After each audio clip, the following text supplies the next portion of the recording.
إن الحمد لله نحمده ونستعينه ونستغفره ونعوذ بالله من شرور أنفسنا ومن سيئات أعمالنا من يهده الله فلا مضل له ومن يضلل فلا هادي له وأشهد أن لا إله إلا الله وحده لا شريك له وأشهد أن محمدا عبده ورسوله يا أيها الذين آمنوا اتقوا الله حق تقاته ولا تموتن إلا وأنتم مسلمون يا أيها الناس اتقوا ربكم الذي خلقكم من نفس واحدة وخلق منها زوجها وبث منهما رجالا كثيرا ونساء واتقوا الله الذي تساءلون به والأرحام إن الله كان عليكم رقيبا يا أيها الذين آمنوا اتقوا الله وقولوا قولا سديدا يصلح لكم أعمالكم ويغفر لكم ذنوبكم ومن يطع الله ورسوله فقد فاز فوزا عظيما أما بعد فإن خير الحديث كتاب الله وخير الهدي هدي محمد صلى الله عليه وسلم وشر الأمور محدثاتها وكل محدثة بدعة وكل بدعة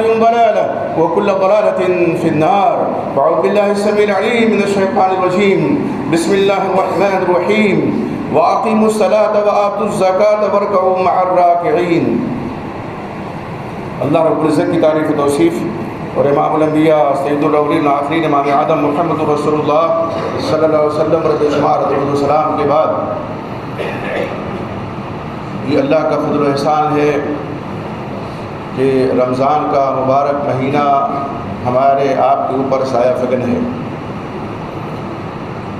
اس ماہ مبارک کا یہ دوسرا عشرہ ہے. 3 عشرے ہیں اس کے، پہلا عشرہ، پھر دوسرا عشرہ، پھر تیسرا عشرہ. یہ دوسرا عشرہ پہلے عشرے سے زیادہ افضل ہے اور آنے والا جو عشرہ ہے وہ اس سے زیادہ افضل ہے، اس لیے کہ اسی عشرہ میں لیلۃ القدر ہے. رمضان کا مبارک مہینہ جب آتا ہے تو بہت سے لوگ ایک فریضہ کی ادائیگی کی طرف خصوصی توجہ دیتے ہیں اور وہ فریضہ ہے زکوٰۃ کا، جو اسلام کا تیسرا بنیادی رکن ہے اور جس کے تعلق سے اللہ کے نبی محمد رسول اللہ صلی اللہ علیہ وسلم نے حضرت عبداللہ ابن عمر رضی اللہ تعالیٰ عنہ کی روایت میں فرمایا کہ اسلام کی بنیاد 5 چیزوں پر ہے، ان میں سے زکوٰۃ کا آپ نے ذکر فرمایا. تو اللہ کے نیک بندے، مومن بندے جو فرائض اور ارکان اسلام کا اہتمام کرتے ہیں اس مہینے میں زکوٰۃ کی ادائیگی کرتے ہیں. یہاں ایک سوال ہے اور بڑا واقعی سلگتا ہوا سوال ہے کہ کیا رمضان کا مہینہ زکوٰۃ کے لیے خاص ہے؟ کیا کہیں قرآن کی آیت کریمہ میں یا اللہ کے نبی محمد رسول اللہ صلی اللہ علیہ وسلم نے اپنی ارشادات عالیہ میں یہ فرمایا ہے کہ جب رمضان کا مہینہ آئے تو زکوٰۃ کا فریضہ انجام دو، زکوٰۃ ادا کرو؟ صدقہ اور خیرات کی تلقین اللہ کے نبی محمد رسول اللہ صلی اللہ علیہ وسلم نے ضرور اس ماہ مبارک میں فرمائی ہے. عام جو صدقات ہوتے ہیں ان میں بڑھ چڑھ کے حصہ لینے کی تلقین موجود ہے، لیکن جو فریضہ ہے زکوٰۃ کا کوئی ثابت نہیں کر سکتا کہ کسی آیت اور کسی حدیث میں اس ماہ مبارک کو زکوٰۃ کے لیے خاص کیا گیا. زکوٰۃ ایک اہم فریضہ ہے، اسلام کا بنیادی رکن ہے. جب اس پر سال گزر جائے، ظاہر ہے مسلم پر زکوٰۃ فرض ہے، صاحب نصاب آدمی ہوگا اس کے اوپر زکوٰۃ فرض ہے، اور اس کے لیے کیا ہے کہ سال اس پر پورا ہو جائے نصاب پر. تو جب سال پورا ہو تب زکوٰۃ ادا کرنی چاہیے. یہ نہیں کہ اس کے لیے ہم انتظار کریں 1 ماہ 2 ماہ 3 ماہ کے بعد جب رمضان کا مبارک مہینہ آئے گا تب زکوٰۃ ادا کریں. کوئی ایسا نہیں کرتا کہ رمضان کا مبارک مہینہ جب جون میں آتا ہے، مئی میں آتا ہے، تو یہ سوچے کہ چلو جب ٹھنڈی کا موسم آئے گا، دسمبر جنوری کا مہینہ آئے گا تو اس مہینے میں روزہ رکھ لیں گے.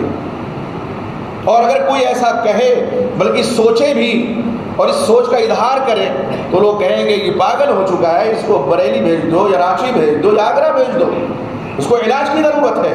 اس لیے کہ ایسے کیسے ہو سکتا ہے؟ رمضان کے مہینے میں روزے فرض کیے گئے ہیں تو پھر اس کو مؤخر کیسے کر سکتے ہیں، مقدم کیسے؟ اسی طرح زکوٰۃ ایک فریضہ ہے، روزہ بھی اسلام کا بنیادی رکن ہے، تو زکوٰۃ بھی اسلام کا بنیادی رکن ہے۔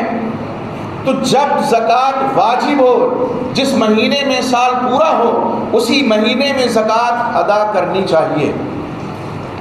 آپ دیکھیں قرآن مجید میں اللہ تعالیٰ فرماتے ہیں وَأَقِیمُوا الصَّلَاةَ وَآتُوا الزَّکَاةَ وَارْکَعُوا مَعَ الرَّاکِعِینَ۔ اقیموا الصلاۃ وآتوا الزکاۃ، نماز قائم کرو، زکوٰۃ ادا کرو، اور نماز پڑھنے والوں کے ساتھ نماز پڑھو، یعنی جماعت کے ساتھ نماز کا اہتمام کرو۔ تو یہاں دیکھیے آپ صلاۃ کے ساتھ زکوٰۃ کا ذکر ہے۔ صلاۃ کو ہم اگر اس کے وقت پر ادا کرتے ہیں تو واقعی ہم مصلی ہیں، تو زکوٰۃ کو بھی جب اس کے وقت پر ادا کریں گے تب واقعی ہم مزکی ہوں گے، زکوٰۃ دینے والے ہوں گے۔ وہ پتہ نہیں کہاں سے لوگوں نے نکال دیا کہ رمضان کے مہینے میں سب بے شک ثواب پڑتا ہے، لیکن اس کا کیا مطلب ہے کہ جو فریضہ عائد ہو چکا ہے آپ کے اوپر رجب میں، جمادی الاولیٰ، جمادی الاخریٰ میں، اور آپ اس کو مؤخر کر دیں رمضان تک، ہو سکتا ہے رمضان دیکھنا ہی نصیب نہ ہو، ایک فریضہ کندھے پہ لا کر کے چلے جائیں گے جس کو ادا نہیں کر سکے۔ لیکن عموماً یہی ہوتا ہے۔ اب اس سے نکلنے کی سبیل ہمیں اس طرف توجہ دینی چاہیے کہ ہم اس سے کیسے نکلیں۔ ایک آدمی ہمارا پڑوسی ہے، بھوکا ہے، حاجت مند ہے، ضرورت مند ہے، اور اس کی ضرورت آن پڑی ہے اس کے اوپر رجب کے مہینے میں، ہم کہیں آئے ہمارے پاس، ہم کہیں نہیں ابھی تو نہیں ملی زکوٰۃ، تو ہم نکالیں گے رمضان میں، تب آئیے گا۔ زکوٰۃ کا جو سسٹم ہے، جو نظام ہے، یقین جانیے اگر منظم طریقے پہ، جیسا کہ اسلام میں تعلیم موجود ہے، آدمی نکالتا رہے، کوئی بھوکا نہیں رہے گا، کوئی فقیر نہیں رہے گا، کوئی مفلس مسلم معاشرے میں نہیں رہ سکتا۔ اس لیے کہ ایسا تو ممکن نہیں ہے کہ مسلم معاشرے اور سماج میں جگہ اگر 100 لوگ رہتے ہیں، 1000 لوگ رہتے ہیں ایک جگہ، تو 1000 لوگوں پر ایک ہی وقت میں سال پورا ہوتا ہو ان کی کمائی پر؟ نہیں، کسی کی کمائی پر کبھی کسی مہینے میں، کسی ہفتے میں، کسی کی کمائی پر کسی ہفتے میں، کسی مہینے میں سال پورا ہوتا ہے۔ تو یہ جو ہے سسٹم، ان زکوٰۃ آدمی نکالتا رہے گا، ضرورت مندوں کی ضرورت پوری ہوتی رہے گی، یہ ہونا چاہیے۔ دراصل آج لوگ جو سود خوری کی طرف رواں دواں ہیں، اس کی بنیادی وجہ یہی ہے کہ ضرورت مندوں کو لوگ زکوٰۃ نہیں دیتے، اپنے وقت پہ زکوٰۃ نہیں نکالتے، جب پورا ہو جاتا ہے سال تک غور و فکر نہیں کرتے کہ زکوٰۃ، جبکہ زکوٰۃ ایک ایسی عبادت ہے جس میں یہ ثابت ہے کہ اللہ کے نبی محمد صلی اللہ علیہ وسلم نے اپنے چچا حضرت عباس رضی اللہ عنہ کی زکوٰۃ سال پورا ہونے سے پہلے نکال دی تھی۔ تو تقدیم تو اس میں ہے، لیکن تاخیر کا کوئی ثبوت نہیں ہے کہ رمضان کا مہینہ آئے تو آپ زکوٰۃ نکالیں گے۔ اب ظاہر ہے کہ ایک رسم چل پڑی ہے، اس سے نکلے کیسے؟ آپ نکل سکتے ہیں، ٹھیک ہے، اب سال پورا ہو رہا ہے، کہاں آپ نے زکوٰۃ نکالی سے پہلے رمضان میں، تو رمضان آئے گا تو سال پورا ہوگا، تو آپ رمضان میں نکالتے چلے آ رہے ہیں۔ آج سے عہد کیجئے، ٹھیک ہے اس سال ہم رمضان میں زکوٰۃ نکال دے رہے ہیں، لیکن یہ عہد کیجئے کاروبار اللہ بڑھاتا رہتا ہے، ایسا نہیں ہے، روپے پیسے آتے رہتے ہیں۔ آپ کیلکولیٹ کیجئے، آپ کے پاس اگر کوئی رقم آئی ہے شوال کے مہینے میں، ذوالقعدہ کے مہینے میں، ذوالحجہ کے مہینے میں، اور اسی طرح سے علی حد القیاس اور جو مہینے ہیں ان میں آئی ہے، تو سال وہاں پورا ہو رہا ہے۔ شعبان میں آئی تو شعبان میں سال پورا ہوگا، تو شعبان میں سال پورا ہو رہا ہے، آپ شعبان میں نکال دیجئے، رجب میں پورا، رجب میں نکال دیجئے، رمضان کو آپ خاص کر دیجئے عام صدقات کے لیے۔ عام صدقات کا بھی تو حکم ہے شریعت میں، بلکہ تلقین موجود ہے، تاکید موجود ہے۔ اللہ رب العزت نے جو نظام بنایا ہے زکوٰۃ کا، اس کی بنیادی وجہ یہ ہے کہ مسلم معاشرے میں کوئی بھوکا نہ رہے، کوئی پیاسا نہ رہے، کوئی مفلس و نادار نہ رہے۔ غیروں نے ہماری چیز لے لی، ان کے ہاں کوئی بھیک مانگنے والا نہیں ملے گا، ہم نے اپنی چیز چھوڑ دی۔ تو آج دیکھیں مسجد کے دروازے پہ کہیں کہیں ہر جگہ آپ کو ملیں گے سائل ملیں گے، پوچھئے کون؟ تو مسلم نام۔ یہ اور بات ہے کہ بہت سے غیر مسلم بھی مسلم بھیس میں آ کر کے، اس لیے کہ چونکہ ہماری پہچان بن چکی ہے گدائی، تو اس بھیس میں دوسرے لوگ بھی آ جاتے ہیں، نقاب پہن کے عورتیں بھی آ جاتی ہیں جبکہ مسلم نہیں ہوتی ہیں۔ اور بارہا آپ کو تجربہ ہوا ہوگا، مسلم خواتین آپ چل رہے ہیں وہ ملیں گی، رمضان کے مہینے پوچھو روزہ ہے، روزہ کسے کہتے ہیں پتہ ہی نہیں ہے، بعض ایسی ہوتی ہیں جو مسلم نہیں ہے، ان سے پوچھو تم کو کیسے معلوم ہوگا، روزے سے نہیں ہے. اس لیے اس جانب خصوصی توجہ دینے کی ضرورت ہے. چلیے رمضان آیا، آپ نے اپنی زکوٰۃ نکالی ہے، نکالیں گے پورے مہینے میں، لیکن آئندہ یہ ضرور خیال کیجئے کہ ہمیں زکوٰۃ اس وقت نکالنی ہے ہم صاحب نصاب ہو گئے اور ہمارے مال پر سال جب پورا ہوا، وہ جس مہینے میں پورا ہو اس مہینے میں ہم زکوٰۃ نکالیں گے. زکوٰۃ دینا اور عام جو صدقات ہیں وہ تو آپ خفیہ طور پہ دیں گے. وہ حدیث بارہا آپ نے سنی ہے کہ 7 خوش نصیب وہ ہوں گے جب عرش الہی کے سائے کے علاوہ کوئی سایہ نہیں ہوگا تو اللہ رب العزت ان 7 خوش نصیبوں کو اپنے عرش کے نیچے جگہ دیں گے. ان میں خوش نصیب کون ہے کہ داہنے ہاتھ سے وہ صدقہ کرتا ہے، خرچ کرتا ہے، ولا تعلم شمالہ، بائیں ہاتھ کو خبر ہی نہیں ہوتی. خفیہ، عام صدقات خفیہ. لیکن زکوٰۃ ایک ایسا فریضہ ہے آپ لوگوں کو رغبت دلانے کے لیے، راغب کرنے کے لیے آپ علی الاعلان بھی زکوٰۃ نکال سکتے ہیں اور کہہ سکتے ہیں یہ زکوٰۃ کی رقم ہے، یہ میں نکالنا ہوں. قرآن مجید میں اللہ تعالیٰ سورہ بقرہ میں فرماتے ہیں ان تبدوا الصدقات فنعما، اگر تم صدقات کو ظاہر کر کے دو ٹھیک ہے، بہتر ہے، اور اگر تم اس کو پوشیدہ رکھو وَإِن تُخْفُوهَا وَتُؤْتُوهَا الْفُقَرَاءَ فَهُوَ خَيْرٌ لَكُمْ، اور فقراء کو پوشیدہ طور پر دو تو یہ تمہارے لیے سب سے اچھا ہے. اللہ تمہارے گناہوں کو معاف کر دے گا اور اللہ جو کچھ تم کرتے ہو بہت خبر رکھنے والا ہے، خبیر ہے. تو یہاں کیا ہے، عام صدقات آپ خفیہ طور پہ دیں، لیکن زکوٰۃ کے بارے میں باقاعدہ طور پہ اللہ نے فرمایا فَنِعِمَّا، اتنا بہتر ہے یہ کہ آپ زکوٰۃ علی الاعلان دے رہے ہیں، اس کا اظہار کر رہے ہیں تاکہ دوسرے لوگوں کو رغبت ملے کہ میں بھی صاحب نصاب ہوں، میرے پاس بھی 35-40 ہزار روپے ہیں، ان پر سال گزرا ہے تو مجھے بھی زکوٰۃ دینی چاہیے. تو ایک ایسا فریضہ کہ آپ جیسے نماز آپ پڑھتے ہیں سب دیکھتے ہیں، زکوٰۃ آپ نے سب دیکھیں، کوئی حرج کی بات نہیں ہے، اور اگر پوشیدہ طور پر دیں بہت اچھی بات ہے. تو ہمیں اس جانب خصوصی توجہ دینے کی ضرورت ہے کہ رمضان کے مہینے کو زکوٰۃ کے لیے خاص نہ کریں، اور دوسری بات یہ ہے کہ عام صدقات ہر مہینے میں دیں اور خصوصیت کے ساتھ رمضان کے مہینے میں اس کو ادا کریں. اللہ کے نبی محمد صلی اللہ علیہ وسلم فرماتے ہیں زمانہ آئے گا، آپ نے پیشین گوئی فرمائی کہ آپ نے صحابہ کرام کو حکم دیا تصدقوا، تم صدقہ کرو، فسیاتی زمان، ان قریب ایک زمانہ آئے گا کہ یمشی الرجل بصدقتہ، آدمی اپنا صدقہ لے کر کے نکلے گا، فیقول الرجل، تو آدمی جس کے پاس وہ جائے گا وہ کہے گا لو جئت بها بالامس، اگر یہ صدقہ تم میرے پاس کل لے کر کے آئے ہوتے لقبلتها منک، تو میں تم سے قبول کر لیتا، لیکن آج مجھے اس کی ضرورت نہیں ہے. ابھی وہ دن نہیں آیا ہے، لیکن وہ دن آئے گا کہ صدقہ لے کر کے آدمی اپنا نکلے گا اور کوئی قبول کرنے والا نہیں ملے گا.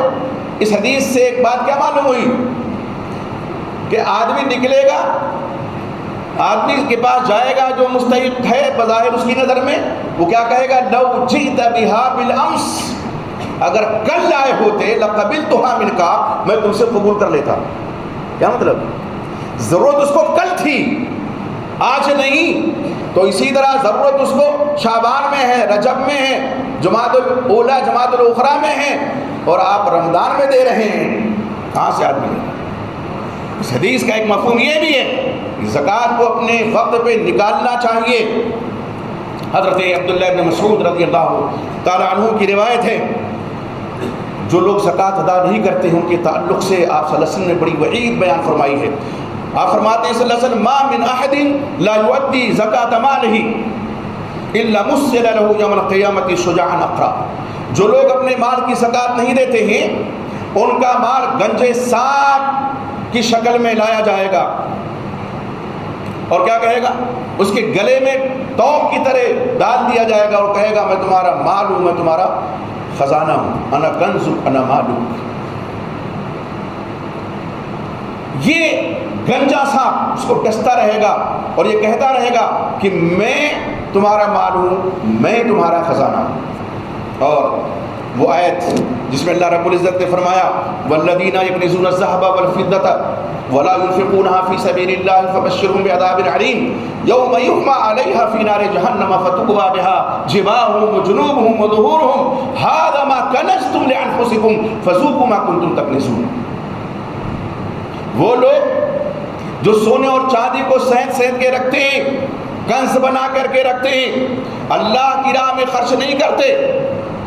ولا ينفقون في سبيل الله، آپ فرماتے ہیں ان کو دردناک عذاب کی بشارت دے دیجئے. ایسے لوگ دردناک عذاب کا شکار ہوں گے جو مال کو خزانہ بنا کے رکھتے ہیں اور اس کو اللہ کی راہ میں خرچ نہیں کرتے ہیں. جس دن کی اس سونے اور چاندی کو تبایا جائے گا جہنم کی آگ میں، اور اس سے ان کی پیشانیاں داغی جائیں گی، ان کے پہلو داغے جائیں گے، ان کی پشت داغی جائے گی، اور کہا جائے گا ھذا ما کنزتم لانفسکم، یہ وہ خزانہ ہے جو تم نے اپنے لیے سینت کے رکھا تھا. فذوقوا ما کنتم تکنزون، جو تم نے کنز بنا کے خزانہ بنا کے رکھا تھا آج اس کا مزہ چکھو. میرے بھائی وہ دن آنے سے پہلے ہمیں چاہیے کہ اگر ہم صاحب نصاب ہیں، سونے والے ہیں، چاندی والے ہیں، روپے پیسے والے ہیں، سال گزرا ہے تو بے شک ہم اس کی زکوٰۃ نکالیں، ورنہ اس دردناک عذاب کو جھیلنے کے لیے تیار رہیں. اللہ ہمیں اور آپ کو اس عذاب علیم سے معمور و محفوظ فرما دے. اللہ کے نبی محمد صلی اللہ علیہ وسلم ایک حدیث میں فرماتے ہیں، علامہ بغوی نے اس کو نقل کی اپنی کتاب شرح السنہ میں. آپ صلی اللہ علیہ وسلم فرماتے ہیں، اور حضرت برہ کی روایت ہے، ان اللہ تعالی یقبل الصدقات، اللہ تعالیٰ صدقات کو قبول کرتے ہیں. ولا یقبل منها الا الطیب، جو پاکیزہ ہے، پاک ہے، اسی کو قبول کرتے ہیں. کوئی آدمی حرام مال کمائے اور پھر حرام مال کا صدقہ کرے، اللہ کو اس کی ضرورت نہیں، نہ اس کو اللہ قبول فرماتے ہیں. اللہ کے وسلم آگے ارشاد فرماتے ہیں یاخذھها بیمینہ، اللہ کے دونوں ہاتھ یمین ہیں. یا اس حدیث میں یمین ثابت ہوا، اللہ کی جو صفت ہے، صفت ید، وہ بھی ثابت ہو رہی ہے. تو اللہ اپنے یمین میں اس کو دیتے ہیں اس صدقہ و خیرات کو. ثم یربیھا لصاحبہ، تو جو صدقہ دینے والا ہے اس کے لیے اس کے صدقے کو اللہ اس کی پرورش کرتے ہیں، پڑھاتے ہیں. کما یربی احدکم مہرہ او فصیلہ، جیسے تم میں ایک آدمی بچڑے کو بڑھاتا ہے، پالتا ہے، پوستا ہے. آگے آپ صلی اللہ علیہ وسلم کا ارشاد ہوتا حتی تصیر لقمۃ مثل احد، یہاں تک کہ لقمہ احد پہاڑ کے برابر ہو جاتا ہے. یہاں صدقات کی بات ہے کہ اگر کوئی شخص ایک لقمہ بھی کسی کو صدقے میں دیتا ہے، اللہ تعالیٰ اس کو اس طرح بڑھاتے ہیں، اللہ تعالیٰ اس میں اس طرح اضافہ فرماتے ہیں کہ وہ لقمہ احد پہاڑ کے برابر ہوتا ہے، ہو جاتا ہے. کئی کلومیٹر میں، 6-7 کلومیٹر میں پھیلا ہوا احد پہاڑ، اس کے برابر اللہ رب العزت وہ لقمہ اس کا کر دیتے ہیں جو وہ اللہ کی راہ میں خرچ کرتا ہے. کسی مسکین، کسی غریب، کسی مفلس کی بھوک کو مٹاتا ہے اس لقمے سے. کتنے بڑے فضل کی بات ہے، اور کتنے بڑے شرف کی بات ہے، اور کتنا اعزاز ہے اس مصدق کے لیے، اس صدقہ دینے والے کے لیے جو مسکینوں کو کھانا کھلاتا ہے، فقیر و محتاجوں کی محتاجگی کو دور کرنے کے لیے کوشش و کاوش کرتا ہے، ان کو دیتا ہے اپنے مال میں سے.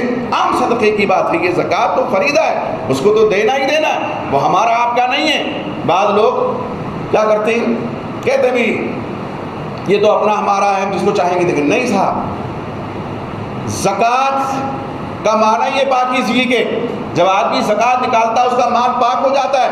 اور زکوٰۃ کا ایک مفہوم اضافے کا بھی ہے، یعنی اللہ اس کو بڑھاتا ہے زکوٰۃ کو. تو زکوٰۃ جو ہمارے مال پہ فرض ہو گئی، ہم نے نکالا، آپ نے وہ زکوٰۃ نکالی، تو وہ مال ہمارا آپ کا پاک ہو گیا. پھر اللہ تعالیٰ اس مال کو بڑھاتے ہیں، اس مال میں اضافہ فرماتے ہیں. اور یہ آئے دن کا مشاہدہ ہے. آپ پوچھئے جو لوگ صدقات و خیرات کرتے ہیں اور زکوٰۃ کا فریضہ ادا کرتے ہیں، اللہ تعالیٰ ان کو کبھی محتاج و فقیر نہیں رکھتا. ایسی جگہ سے رزق آتی ہے کہ ان کو احساس بھی نہیں ہوتا کہ یہاں سے بھی ہمیں روزی مل جائے گی. ایک دن ایک صاحب میرے پاس آئے، کہنے لگے گزشتہ سال 10 لاکھ روپے میرے پاس تھے، میں نے زکوٰۃ نکالی، تو اب اس سال کیا اسی 10 لاکھ میں نکالیں گے جو اضافہ ہو گیا ہے؟ ان کا کئی لاکھ بڑھ بھی گیا اس 10 لاکھ سے، تو میں نے کہا نہیں، جو اضافہ ہوا اس پر بھی ہے اور جو پہلے سے اس پر تو ہے، یہ کہ سال پورا ہو رہا ہے تو آپ زکوٰۃ نکالیں گے، یہ شریعت کا حکم ہے۔ تو آپ دیکھیے اللہ نے بڑھایا کہ نہیں بڑھایا، خود آدمی اعتراف کر رہا ہے کہ اللہ نے بڑھایا۔ ہم اور آپ اور بہت سے لوگ یہ سوچتے ہوں گے، اللہ نہ کرے کہ سوچیں کہ اگر اتنا دے دیں گے تو کم ہو جائے گا، تو پھر کیا ہوگا؟ جیسے بہت سی خواتین ہیں، زیورات میں زکوٰۃ ہے، وہ نصاب کو زیورات پہنچ چکے ہیں سونے اور چاندی کے، ان کے پاس روپیہ نہیں ہے، حالانکہ شوہر بیوی کی زکوٰۃ دے سکتا ہے، والدین بھی زکوٰۃ اپنی اولاد کی دے سکتے ہیں، اولاد زکوٰۃ اپنے والدین کی طرف سے ادا کر سکتی ہے، جائز ہے شوہر۔ لیکن شوہر ایسا سوال آتا ہے نہیں دے رہا ہے، اب اس عورت کے پاس سوائے زیور کے کچھ نہیں ہے تو کیا کرے؟ زیور بیچے، اتنا بیچے جتنے سے اس کی زکوٰۃ ادا ہو جائے، جو رقم بنتی ہو زکوٰۃ کی، اور بیچ کر کے خواتین دیکھیں کہ انشاءاللہ اگر صدق دل سے انہوں نے اخلاص کے ساتھ اللہ کی راہ میں خرچ کیا ہوگا، اللہ ہو سکتا ہے کہ اس سے مزید زیور عطا کر دے، شوہر کا دل پگھل جائے، والد طرف سے کوئی تحفہ آ جائے کسی بھی موقع پر کہ بھی یہ 1 تولہ سونا، 2 تولہ سونا، یہ زیور میں تمہیں دے رہا ہوں، بڑھے گا، اس میں کوئی دو رائے نہیں ہے۔ اللہ رب العزت کا وعدہ ہے، نبی اکرم محمد رسول اللہ صلی اللہ علیہ وسلم کا فرمان ہے، قرآن مجید میں آیات اس پر گواہ ہیں، اللہ کے نبی محمد رسول اللہ صلی اللہ علیہ وسلم کا فرمان اس میں شاہد عدل ہے۔ تو اللہ رب العزت اس طرح سے بڑھاتے ہیں، فرمایا وَتَصْدِيقُ ذَلِكَ فِي كِتَابِ اللَّهِ سبحانہ وتعالیٰ، اللہ کے وسلم فرماتے ہیں اس تصدیق اللہ سبحانہ وتعالیٰ کی اس کتاب قرآن مجید میں ہے۔ اللہ تعالیٰ کیا فرماتے ہیں؟ جو اللہ نے نازل فرمائی یہ کتاب، یمحق اللہ الربا ویربی الصدقات، اللہ سود کو مٹاتے ہیں اور صدقات کو بڑھاتے ہیں۔ سود کو اللہ مٹاتے ہیں اور صدقات کو بڑھاتے ہیں۔ بعض لوگ سوچتے ہوں گے کہ سود لین دین کرتے ہیں، سود کھاتے ہیں تو بڑھتا ہے، گھٹتا کہاں ہے؟ بڑھنا صرف یہی نہیں ہے اور گھٹنا صرف یہی نہیں ہے کہ مال گھٹ جائے، اللہ نہ کرے کسی مصیبت میں اللہ ڈال دے، کسی بیماری کا اللہ شکار کر دے اور پانی کی طرح پیسہ بہانا پڑے اس بیماری سے شفا پانے کے لیے، تو بڑھوتری کہاں ہوئی؟ جی کا جنجال بھی ہو گیا، مریض بھی ہیں، ڈاکٹروں نے نہ کر دیا، انواع اقسام کی غذائیں رکھی ہوئی، یہ نہیں کھا سکتے، وہ نہیں کھا سکتے، وہ نہیں کھا سکتے، وہ نہیں کھا سکتے، کیا صرف دال کا پانی پیو اور روٹی کے اوپر کا چھلکا کھاؤ۔ کروڑ پتی ہیں صاحب، ارب پتی ہیں صاحب، کچھ نہیں۔ اللہ نہ کرے ایسی بیماری کے شکار اللہ نے جسمانی بیماری دے دی کہ فاخرانہ لباس میں نہیں پہن سکتے، وہ لباس پہنو جس سے کھجلی نہ ہو تمہارے جسم، بس وہی پہنے رہو۔ تو اللہ تعالیٰ کیسے گھٹاتے ہیں یہ کون جان سکتا ہے؟ بظاہر تو آدمی سوچتا ہے کہ بھئی پانی کی طرح پیسہ بڑھ رہا ہے، سود لے رہے ہیں تو بڑھ رہا ہے، بڑھ رہا ہے، اور اللہ نے اگر رسی اپنی ڈھیلی کی ہوئی ہے تو کھینچ بھی سکتا ہے، اور جب کھینچا تو تھڑام سے آدمی گر گیا۔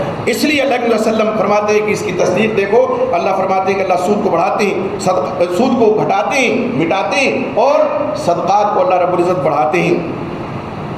اور آگے ارشاد ہوتا ہے دوسری جگہ اللہ تعالیٰ فرماتے ہیں وَأَنَّ اللَّهَ هُوَ يَقْبَلُ التَّوْبَةَ عَنْ عِبَادِهِ وَيَأْخُذُ الصَّدَقَاتِ، اللہ تعالیٰ اپنے بندوں کی توبہ کو قبول فرماتے ہیں اور صدقات کو لیتے ہیں۔ تو جو ہم صدقہ دیتے ہیں بظاہر ایک مسکین کے ہاتھ میں وہ صدقہ جاتا ہے، ایک فقیر کے ہاتھ میں، ایک ضرورت مند کے ہاتھ میں صدقہ جاتا ہے، لیکن حقیقت میں اللہ اس کو لیتے ہیں اور پھر اس کو اللہ تعالیٰ بڑھاتے ہیں۔ اس لیے ضرورت اس بات کی ہے کہ اس ماہ مبارک میں اگر سال کسی کا پورا ہو رہا ہے بے شک آپ زکوٰۃ نکالیے، لیکن آئندہ کا یہ ضرور خیال رکھیں کہ جب آپ کے مال پر سال پورا ہو تب نکالیں آپ زکوٰۃ، رمضان کا قطعاً انتظار نہ کریں۔ اس لیے کہ جو لوگ تجارت پیشہ ہیں، جو لوگ کاروباری ہیں، تو ایسا نہیں کہ ان کا کاروبار رمضان میں شروع ہوا ہے، بعد میں بھی شروع ہو سکتا ہے۔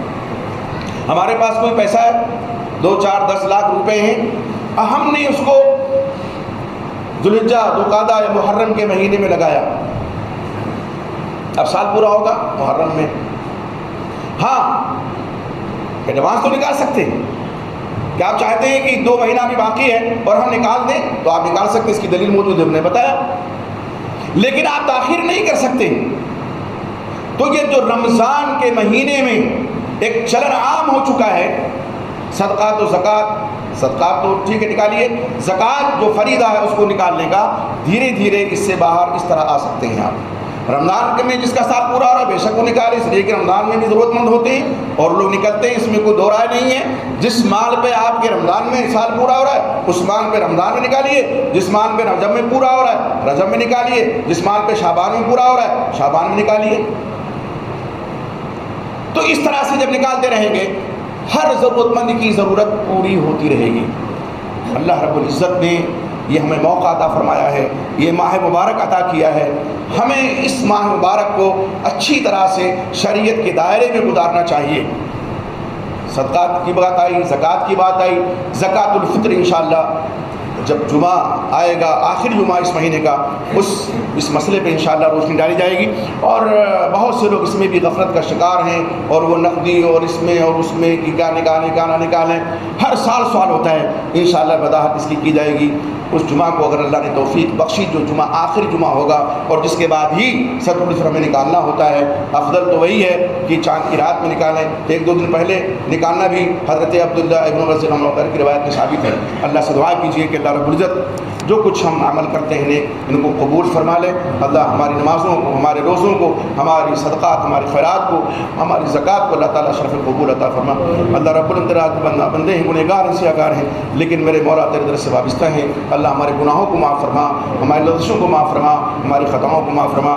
اللہ ہمیں جو لوگ بیمار کو شفا عطا فرما۔ اللہ ہمارے بھائی جو قرضدار ہیں اللہ کوئی آسان سی سبیل فائدہ فرما دے، ان کا قرض دور ہو جائے۔ اللہ ہمارے مسلمان بھائی جو دنیا کے کسی خطے میں پریشان حال ہیں اللہ ان کی پریشانی کو دور فرما۔ اللہ رب العزت ہمیں جن کے والدین یا والدین سے کوئی جو حیات اللہ توفیق عطا فرما، ان کی خدمت کے رضا حاصل کر لیں۔ اللہ ہمیں جن کے والدین یا والدین میں سے کسی ایک کی اگر وفات ہو چکی ہے اللہ ان کی بال باغ مغفرت فرما۔ اللہ ہمیں جو مومن مرد، موحد مرد، مومنہ خواتین، موحدہ خواتین جن کی وفات ہو چکی ہے اللہ رب العزت ان گناہوں کو معاف فرما، ان کی لغزشوں کو معاف فرما۔ اللہ رب العزت تمام وفات شدگان کو جن کی وفات توحید پر ہوئی ہے جنت الفردوس میں اعلیٰ مقام عطا فرما۔ اللہ یہ وطن ہمارا پیارا وطن ہے، اس وطن سے ہمیں فطری محبت ہے، اس وطن میں ہمیں امن و امان کی زندگی عطا فرما۔ ہماری عزت و آبرو کی حفاظت فرما، ہمارے جان ہماری مال کی حفاظت فرما۔ اللہ ہمیں ظالموں کی ظلم و ستم سے معاون محفوظ فرما دے، اللہ ہمیں ظالموں کی ظلم و ستم سے معاون محفوظ فرما دے۔ اللہم انا نجعلک فی نحورہم ونعوذ بک من شرورہم، اللہم انا نجعلک فی نحورہم ونعوذ بک من شرورہم، اللہم انا نجعلک فی نحورہم ونعوذ بک من شرورہم۔ اللہ رب العزت جس طرح تو نے ہمیں ایمان کی توفیق عطا فرمائی ہے اللہ توفیق عطا فرما، جب ہم سب اس دنیا سے جانے لگے تو ہمارے لبوں پہ اشہد ان لا الہ الا اللہ و اشہد ان محمدا عبدہ و رسولہ کا کلمہ جاری ہو۔ اللہ رب العزت جس طرح تو نے ہمیں اکٹھا کیا اللہ توفیق عطا فرما، تیری رضا پا کر کے ہم جنت میں اکٹھا رہیں، آمین۔